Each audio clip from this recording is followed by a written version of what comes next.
assignment 7A. Should do this reading first and watch the other video I made about major to minor transformations and also playing triad harmonizations up the scale, up the neck. Now what we're doing is we're beginning to explore minor triads in the context of work we've already done, specifically 1-4-5 progressions. So here's some steps. Step 1, take a previous 1-4-5 progression you've had and try swapping out one of the major chords for a minor chord shape, which we've been calling Stairway. And that was your 1 chord, and then for sake of argument that was your 4 chord, and then your 5 chord would be, of course, start with your 1 chord, and maybe your progression goes 1, 4 major, 1. You just experiment with trying that same progression, but having, say, a 1 minor instead, or a 4 minor, or a 5 minor. I'll do it with a 4 minor. So here's our 4 major. Of course, that's the 3rd. Turn it into a 4 minor, and it would sound like this.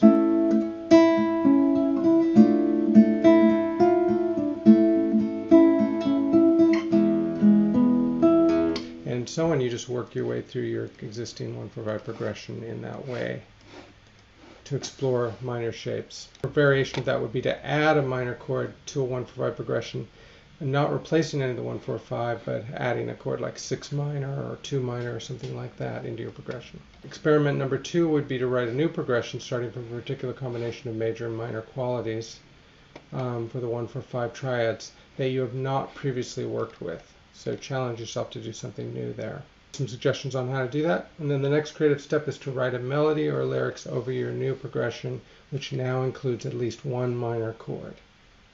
And that is assignment 7A. 7B is to work on a song that uses a 6-chord progression. That is a progression that uses all 6 diatonic chords and excluding the 7 diminished, because 7 diminished is a tricky chord to use, a problematic chord, so we'll just leave it out for now. So that leaves us with 6 diatonic chords: 1 major, 2 minor, 3 minor, 4 major, 5 major, 6 minor, in a key of your choice. And this is an exercise, but it will lead to some creative work. So for the purpose of this exercise, we're going to leave out the diminished chord. Each chord must occur at least once in the progression. Don't forget the 3 minor. Use at least 3 distinct durations, so maybe a 2-beat, a 4-beat, and a 6-beat, or a 2-beat, a 4-beat, and an 8-beat, or any other combination of 3 different durations that you can think of. And the progression should clearly establish the tonal center as the 1 chord. This does not mean you have to start on the 1 chord, but it does make it easier if you do start on the 1 chord.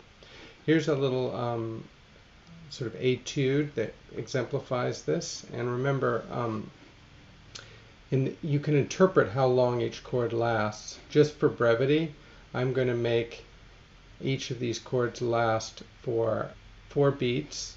And when there's an extra slash, that means it's an extra 4 beats. And you'll see that there's different durations. Okay, here we are. Now I'm going to play this.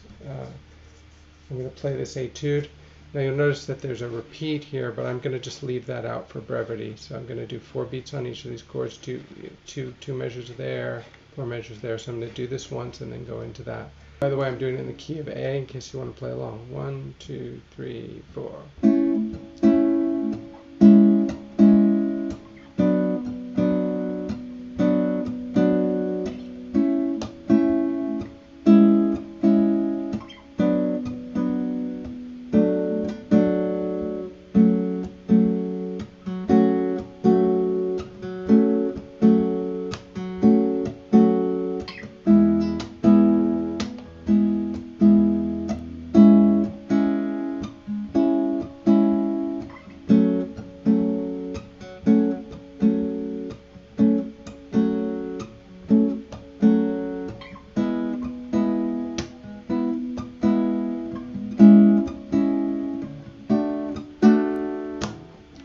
Beginning, and then you could experiment, of course, whatever you come up with a more interesting right hand pattern or some kind of interesting variations. Just to give you one idea, would be something like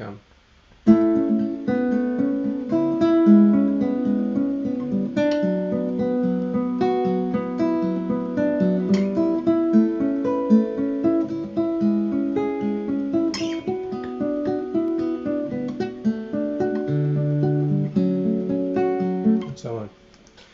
Okay, and that's it for assignment 7B.